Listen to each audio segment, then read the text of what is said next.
I'm Mark Stone. And I'm James Matthews. Mark and I are in the Trump 100 studio in Washington, D.C.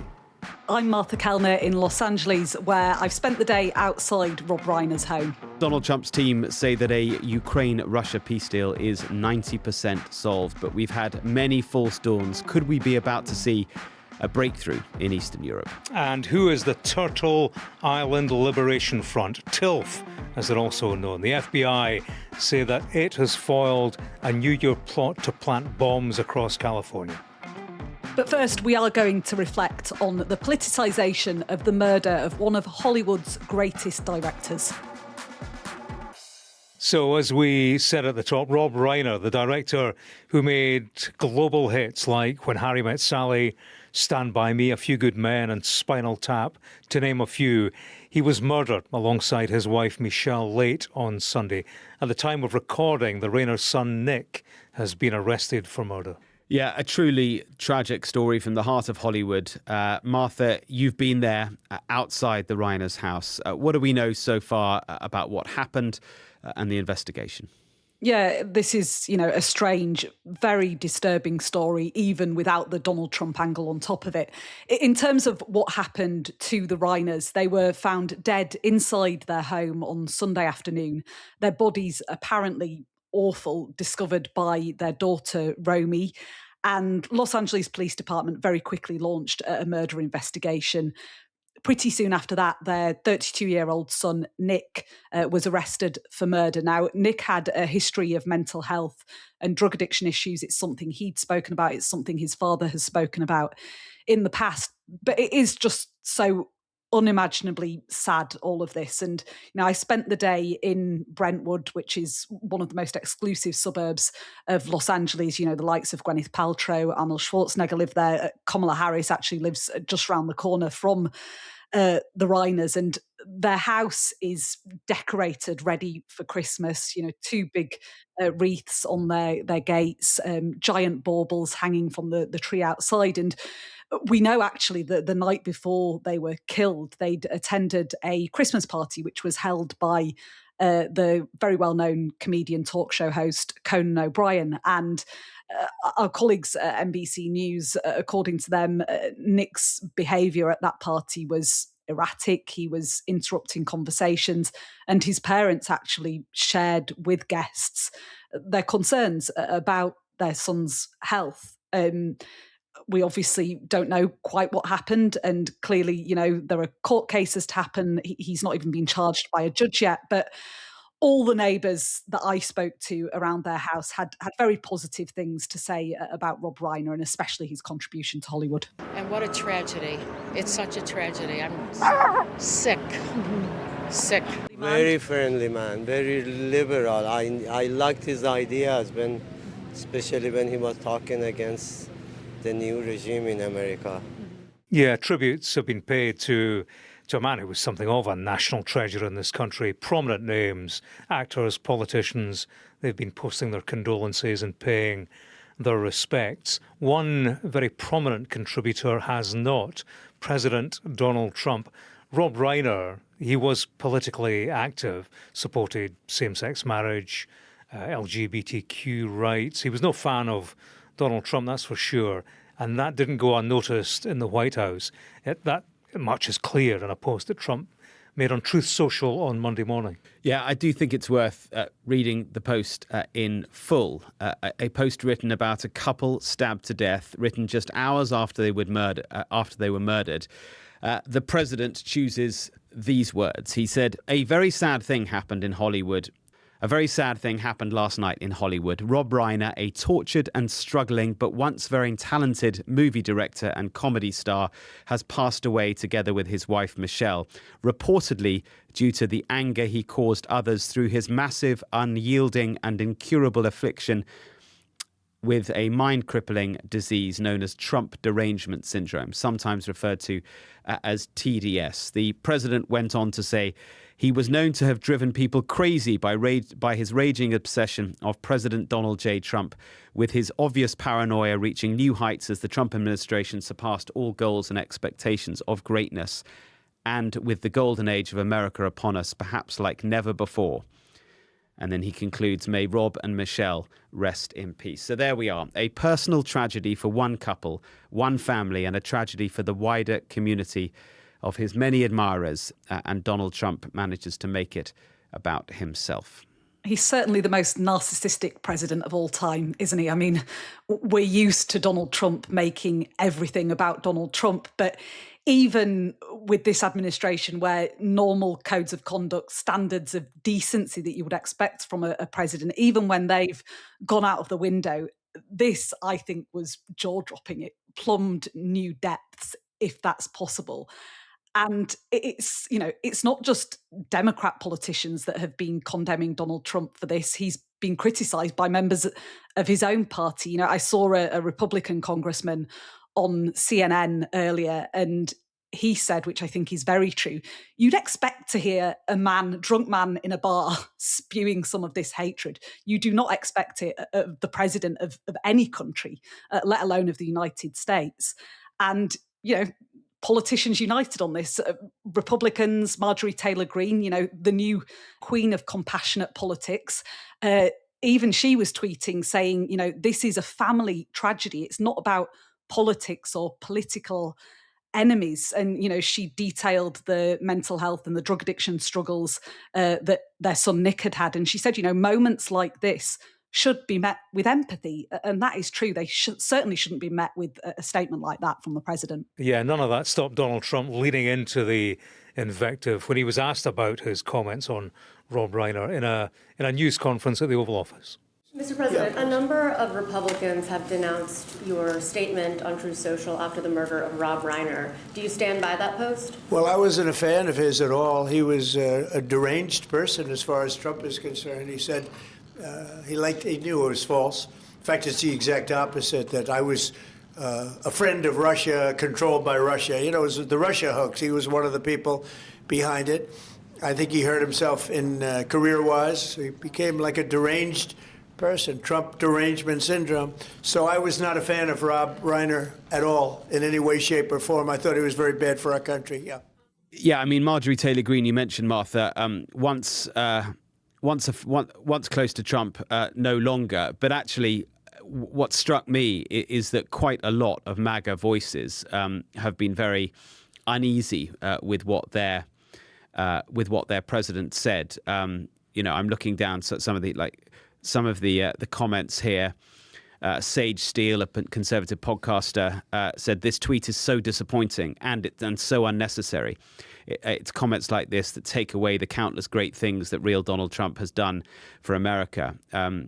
Riley Gaines, former Collegegate swimmer and conservative political activist, she said, "Yikes, terrible taste here. I hate to see this." So, I think across the right of America, across MAGA world, even they are shocked and slightly bewildered as to why Donald Trump thought it appropriate to use such words, such language. Absolutely extraordinary. I mean, where is his decency? Where is his grace? Where is his empathy? Yeah, those people that you mentioned, those are people who have been invited to the White House recently by Donald Trump. Sage Steele was there for a party recently and Donald Trump was praising her. And, they're very much in cahoots. If even they're saying that you're wide of the mark here in terms of decency, then you've really gone astray, I think. Yeah, and Thomas Massie, Republican congressman from Kentucky, who is, let's be honest, a bit of a critic of Trump in other ways as well. He said, regardless of how you felt about Rob Reiner, this is inappropriate and disrespectful discourse about a man who was just brutally murdered. And it is also worth us saying that there's no indication that there was any political motive behind these murders. In fact, it's precisely because Trump made it all about him that people are now compelled to qualify Reiner's politics, when in fact it had absolutely nothing to do with the weekend's tragedy. Yeah, it's remarkable on a number of levels, not just the sentiment that Trump's reaction carries, but also the fact that he's pointing the finger at a motive for murder. There was also no condemnation in Trump's post of what happened, no suggestion that political violence is wrong. He was calling it political violence. Now, if we believe there are people out there who don't need too much encouragement to engage in that sort of violent behaviour, then I think the president's thoughts on this carry with them a menace that isn't healthy. I also think that if his comments are questionable on a moral level, I'm not sure they're too clever politically either. There are many people in this country, many actually disengaged from politics day to day, who will tune into this and be tuned out by the insult of a man who was a national treasure, of whom they were very fond.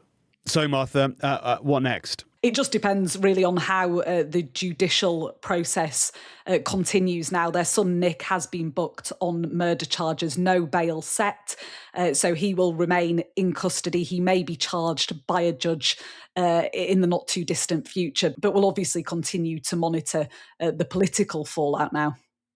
All right, Martha, you need to get back to that. So you're going to leave us for now. Good luck with that. Thank you. See you soon, guys. Very good. Well, Martha, I'm sure will be back with us over the days ahead. But staying in California, James, the FBI announced a major sting on Monday of a terrorist group I don't think any of us had ever heard of. Yeah, well, had you heard of the Turtle Island Liberation Front, Mark? Absolutely not, no. No, it sounds like some dodgy 70s comedy.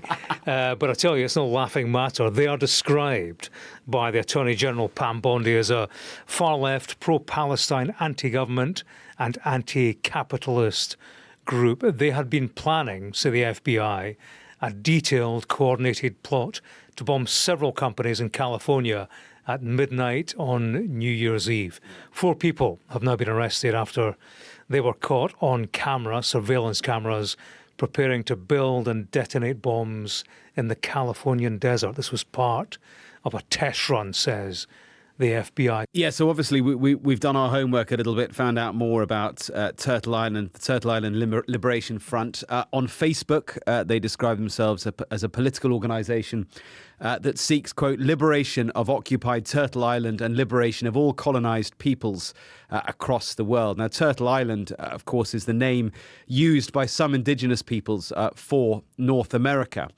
But to say that this is a small, unknown left-wing group is, I think, a bit of an understatement. On Instagram, they have fewer than 900 followers. On Facebook, just 32. And before today, only 7 people had ever looked up this group on Google since 2020. So a very, very small group. But it seems to be the case that the FBI has foiled this plot. And goodness me, if they were genuinely up to what the FBI is claiming and that they'd gone ahead with it, well, New Year's Eve would have been an awful night. Yeah, 7 people Googling them before today, 700 since. And that's just the journalists. They were arrested, these 4 individuals, in the desert. We were told the story at a news conference in California on Monday. Akil Davis, an FBI assistant director, gave us the rundown. On December 12th, a group of individuals, again, members of this anti-government group, traveled out to the desert to test their explosive devices. They had precursor chemicals there, and they were going to create these bombs in the desert. What they are starting to do is put their chemicals and wares and the components out on the table there. This footage that you're watching is from our surveillance plane, and then what happened after this is the Los Angeles FBI SWAT team, along with the FBI's hostage rescue team, moved in and arrested all 4 subjects without incident. The FBI had been on the tail of these members of TILF for a while. Following the arrest, they went to the defendant's residence. They say they found what were copies of the bomb attack plans. There were posters on the wall, they say. They read, "Death to America, death to ICE." And as we know, Mark, nothing happens here without politics. The FBI assistant director who gave that news conference, he made the point near the top of his statement that this was all initiated, this investigation, by a Trump executive order to root out left-wing domestic terror organisation. Yeah, and of course, we're not the only ones wondering who this organisation is. Clearly a very small organisation. But as we know, James, no matter how small this organisation was, how unknown it was, it does appear from what the FBI has found and has now revealed, the threat was very credible. Yeah, small scale, but extremely serious. Now, Mark, Vicky has emailed in to ask, whether we think the coalition of the willing, that's the bloc of 35 countries, Canada, Australia, Britain, France and Germany, to name a few, whether or not they're doing enough to support Ukraine. We will know, Vicky, much more by the end of the week. Steve Witkoff and Jared Kushner, Trump's envoys, they've been at a big Monday meeting with Volodymyr Zelensky in Berlin. The goal to try to finally nail down an agreement on peace between Russia and Ukraine. Yeah, the talks in Germany seem to have resulted in some genuine progress. It wasn't clear late last week that Kushner and Witkoff were even going to be in Germany for these talks. And they were kind of organised behind the scenes quite quietly and then built upon. So it became clear that Zelensky would be there. Then it became clear that the European leaders would come for the dinner as well. So momentum being built for sure. The choreography was awkward. Did you see Steve Witkoff arriving at the Chancery in Berlin? Yes, appearing to forget who his host was and that his host was even there. It was kind of, for me, an indication that at times the Americans are not really that bothered about what the Europeans think. He almost walked straight past Chancellor Merz. Yeah, almost bumped into him. Yeah. Another Witkoff moment. Another Witkoff moment. But the Chancellor, for one, appears to be very upbeat. What a long time a week is in this world we now occupy, because only less than a week ago, the Europeans were clutching their pearls at the language that Donald Trump had used about Europe. Now they're quite upbeat about where this peace plan is going. It feels a little bit, James, like those days leading up to the ceasefire in Gaza. An altogether different situation, of course, a different challenge, and yet the same two characters, for the Americans at least, at the centre of it all, Witkoff and Kushner. So where are we? Well, it appears as though the Ukrainians are agreeing to some significant concessions as Trump pushes hard for his definition of peace. I say his definition because the fear in Europe is that a bad peace deal now has a foreboding vibe to it, given Putin's nature, the power of his military, and the weakness and division across Europe. Anyway, there are, as we see it, three concessions that the Ukrainians appear to have made in recent days. The first is that Zelensky has abandoned his ambitions to be part of NATO. Remember, he always wanted to have a pathway to NATO membership as an option. He now appears to have abandoned that. And in exchange, Trump has said that there will be NATO-like security guarantees that Ukraine will get. We'll see what they look like. The second concession appears to be that Zelensky is saying he will hold presidential elections next year with caveats. And the third concession is he's now talking about being willing to freeze the conflict at the current front lines. But of course, there are details outstanding, demilitarized zones that the Americans want put in place. And the big question we don't have the answer to, of course, is what will Putin make of all of this? Yeah, the noise is out of the White House. The noise is out of Berlin. Positive. But, that's Berlin. That's the White House. The evergreen question, as you say, Mark, is what chance of compromise in Moscow? Slim to zero. That would be the lesson of history, I think, especially when it comes to territory, the big obstacle. Overall, this has been a rearguard action by Ukraine and its allies, European allies, to avoid what was a humiliation presented to them by the US a few weeks ago, this Russian blueprint or something that gave the impression of being a blueprint from Moscow. And that, may be Trump's success in all of this. He's invoked the pressure sale. And there does appear to be some give. Zelensky on NATO. The Russians were told by US officials, well, they're ready to let Ukraine join the EU. They're ready to let Ukraine join the EU because they see the EU as a busted flush, and so it seems does Trump as well. So not a massive concession. Yeah, well, speaking of busted flushes, what about these safeguards, the security guarantees that the Americans are offering Kyiv? It won't have been forgotten in the Ukrainian capital, the guarantee they had from the Americans in 1994. Give up your nuclear weapons and we'll give you a security guarantee. That was a promise from the Americans, the UK, France, China and Russia. A fat lot of good it did Ukraine at that time. So, the Ukrainians, clearly, they have many priorities in all of this. I think cash is king for Zelensky. The money on offer from the European Union, albeit with objections currently by member states. But that 210 billion euros will be seen as critical by Ukraine. If economies win wars, then securing that money is important. Ukraine ultimately needs a security guarantee that's homegrown and one that doesn't depend on the politics of others, even if that's what's going to have to do in the short term. Do you remember all that fanfare around Donald Trump's state visit to the UK? Trump got the royal treatment, and Britain, it seemed, was the envy of the world with trade deals signed in return. Yeah, you'd be referring to the tech prosperity deal, Mark, signed by Trump and Starmer at Chequers, full of promises, research collaborations, commercial partnerships, and much, much more. Yeah, I was there at Chequers. There were some tech bros there as well. Everyone very excited, but it was lacking in detail. We said it then, and to an extent, it sounded too good to be true. $40 billion of investments into Britain for AI, tech, or all the rest of it. Well, maybe it was too good to be true. It was certainly full of ambiguity. There was a kind of vagueness to it at the time, and it was certainly something to be built on rather than a deal done. Yeah, it's starting to look like a deal undone. The New York Times and others, they reported over the weekend that the agreement is floundering over certain digital, regulatory and food safety aspects of it. Yeah, don't panic, Mr. Mannering, is what the British side is saying. Sources speaking to us have said, look, this sort of thing happens all the time. You get almost to a deal, and then there's obviously a problem because both sides want to try and get the best deal for them that they can. And very often they'll try and do this in public as well in order to increase the pressure. What I do know is that the UK Business Secretary, Peter Kyle, he was out here for a visit. He was one of three UK ministers that was here last week. And it was a trip that took him to Silicon Valley in California. I've spoken to people close to him, to his team. They are happy with how that went.